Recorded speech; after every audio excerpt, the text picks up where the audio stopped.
जी प्रधान जी कहिए। धन्यवाद आदेश जी। आज तो सबसे पहले माननीय गंगोत्री विधानसभा के विधायक जो है हमारे बीच में नहीं रहे। परसों उनका देहांत हुआ है देहरादून में। उसके लिए काफ़ी हम लोगों को वो हो रहा है, क्योंकि वो एक व्यक्तिवादी व्यक्ति थे, यानी वो ज़मीन से जुड़े हुए थे। इसलिए परमात्मा उनकी आत्मा को शांति दे और अपने श्री चरणों में स्थान दे। इसके लिए और कोई व्यक्ति कुछ कर भी नहीं सकते हैं। इसलिए आप सबके तरफ से मैं उनकी आत्मा को शांति मांगता हूं परमात्मा से। और जो मेन आज आपके बीच में बात है वो ये है कि अभी 2022 से पहले या 2022 में चुनाव या उपचुनाव होंगे, उसमें मैं सभी गंगोत्री विधानसभा के सभी युवाओं से, माताओं से, बुजुर्गों से और बच्चों से मैं सबकी बात करूंगा और उनसे ये बात करूंगा कि अब आप किसी को भी अगर आप वोट करते हैं तो आप एक बात समझ लीजिए, आपके बच्चे पढ़े लिखे हैं, उन्होंने हाई स्कूल इंटर किया हुआ है और वो हिंदी अच्छी तरीके से जानते हैं। आप एक बात का हमेशा ध्यान दीजिए कि हमारे देश के संविधान में साफ साफ लिखा है कि हम सबको आर्थिक न्याय, सामाजिक न्याय, राजनीतिक न्याय मिलना चाहिए। तो राजनीतिक न्याय होता है कि जनता की जो मांग होती है उसको जनता को वो मांगें उनकी पूरी होनी चाहिए, या फिर शासन में जनता की भागीदारी हो, तो तब जनता को राजनीतिक न्याय मिलता है। और राजनीतिक न्याय, जनता की भागीदारी ही शासन में अगर होती है तो वो राजनीतिक न्याय कहा जाता है। नहीं तो जनता की अगर मांग पूरी नहीं होती है तो ना वो राजनीतिक न्याय है और ना जनता को राजनीतिक न्याय मिल रहा है। दूसरी बात है कि आर्थिक न्याय और सामाजिक न्याय। दूसरी और तीसरी बात, आप सब बच्चे पढ़े लिखे हैं, सब माँ बाप, हमारे जो भी माँ बाप हैं, जो हमारे गांव क्षेत्र के लोग हैं, वो उनका उतना शिक्षा का स्तर नहीं होता है, जिसकी वजह से जो है वो इस बात का उनको एक तो पता ही नहीं है और दूसरी चीज़ इस बात को वो समझते भी नहीं है। लेकिन जितने भी हमारे स्कूल के बच्चे पढ़ने लिखने वाले हैं उनको हिंदी अच्छी तरह आती है और हिंदी का व्याकरण भी उनको अच्छी तरह आना चाहिए। तो हमारा देश में जो बताया गया है संविधान के अनुकूल कि उसके प्रेम्बल में, उद्देशिका में, कि व्यक्ति को सामाजिक, आर्थिक और राजनीतिक न्याय मिलना चाहिए। तो आर्थिक न्याय होता है उसका रोजगार, कि उसको आप संसाधन दें, नौकरी नहीं, उसको संसाधन दें। आप जिस चीज़ का वो जो उसकी पात्रता है उसका आप प्रशिक्षण कर सकते हैं। जो भी सरकारी लेवल पे जो डिग्रियां ली जाती है, पढ़ाई लिखाई के जो सर्टिफिकेट लिए जाते हैं, तो एक तरफ तो इतना लिया जा रहा है, पढ़ाया जा रहा है, डिग्रियां दी जा रही है, और दूसरी तरफ रोज़गार का नाम नहीं है। तो उनकी पात्रता अनुसार उनका टेस्ट लें सरकार। और जो हमारे बच्चे हैं, युवा हैं, जो नौकरियां भी कर रहे हैं, जिन्होंने हाई स्कूल इंटर किया उसके बाद उनको पढ़ने लिखने का मौका नहीं मिला या नहीं मिल पाया, उसके दो ही रीज़न हो सकते हैं। या तो उनके घर की आर्थिक स्थिति ठीक नहीं थी, और दूसरी चीज़ उनकी परिवार में उन पे ज़्यादा जो है जिम्मेदारियों का बोझ ज़्यादा था। तो दो ही रीज़न होते हैं।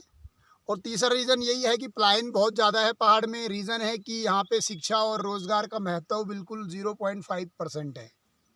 थोड़ा बहुत जो भी खेती वेती करते हैं लोग, वो अपने गांव स्तर पे लोग करते हैं, उसी से अपना जीवन यापन करते हैं। लेकिन ये सिद्धांतिक नहीं है।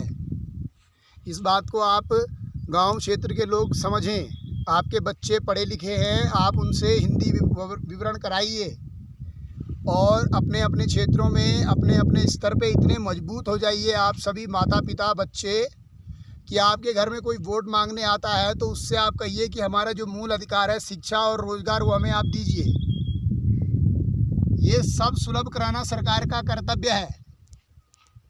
ये आप सब माता पिता, बाल बच्चे क्यों नहीं समझते इस बात को?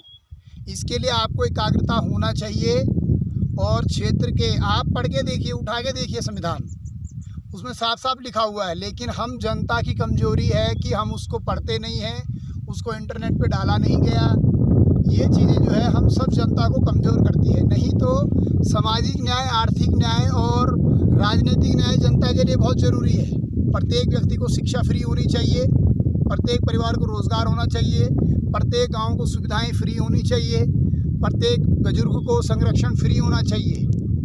ये सब चीज़ अधिकार हैं जनता के, और इन अधिकारों को जनता जब तक नहीं समझेगी तभी जब जनता के बच्चे, जो हमारे पढ़े लिखे बच्चे हैं, वो इस संविधान की उद्देशिका को पढ़ेंगे और उसका विवरण हिंदी में व्याकरण सहित करेंगे।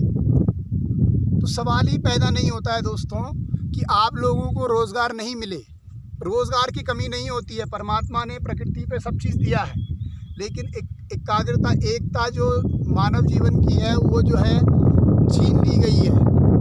अगर एकता सब लोग दिखाते हैं, तो सब लोग अगर कहते हैं कि हमें शिक्षा, रोज़गार हमारी विधानसभा में, हमारे राज्यसभा में, हमारे केंद्र सभा में फ्री होनी चाहिए, तो आवाज़ हमेशा विधानसभा से उठती है, क्योंकि गांव से शहर बने हैं, शहरों से गांव नहीं बने हैं। शहरों से आपने कभी उदाहरण सुना है कभी कि टाटा अंबानी कभी शहरों से काम करके गांव में आए? नहीं, इनके माता पिता ने गांव से शुरुआत की और शहरों में बसे। जहां शहरों में बसे, रीज़न था कि उनके गांव में भी रोज़गार नहीं था। लेकिन हम पहाड़ के लोग, पर्वतीय लोग रोज़गार के लिए कहाँ जाएंगे? इसलिए हमारा रोज़गार की प्राथमिकता है कि हमें इंडस्ट्रियां हमारे उत्तराखंड में बना के दें, और ये तभी हो सकता है जब हर विधानसभा अपने लेवल पे नियम बनाए। इसलिए आप सब लोग 2022 में विधानसभा चुनाव जब होते हैं, या 2022 से भी पहले अगर विधानसभा चुनाव होते हैं, आप ऐसी पार्टी को वोट दीजिए जो व्यक्ति आपके शिक्षा और रोज़गार को आपके सामने रख सके, और वो विकल्प है आपके लिए और उनके लिए, किसी भी सरकार के लिए। रोज़गार और शिक्षा का महत्व देना बहुत ज़रूरी है। जब तक सरकार समझती नहीं है, ये जनता को समझाना पड़ेगा। बाकी आप लोगों के बीच में, आप लोगों के क्षेत्र में ज़रूर आपसे मिलेंगे, 2022 से पहले मिलेंगे। इस बात को आप सभी लोगों के बीच में शेयर कीजिए।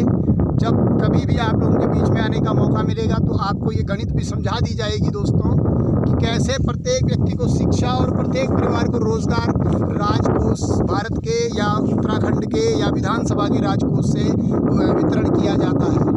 इस बात की चर्चा अभी डीएम साहब से भी चल रही है कि डीएम साहब जो हमारे विधानसभा या उत्तरकाशी डिस्ट्रिक्ट का जो हमारा वितरण होता है, हमारे केंद्र का जो पैसा है, राज्य का जो पैसा है, जो भी वितरण होता है, इसका एक प्रस्ताव इस तरीके से बनाइए कि इसका वितरण सार्वजनिक हितों में हो, ना कि 5% लोगों के बीच में, 10% लोगों के बीच में।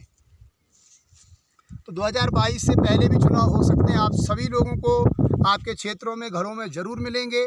तब तक के लिए आप सब लोगों का धन्यवाद, बहुत बहुत धन्यवाद। ओके।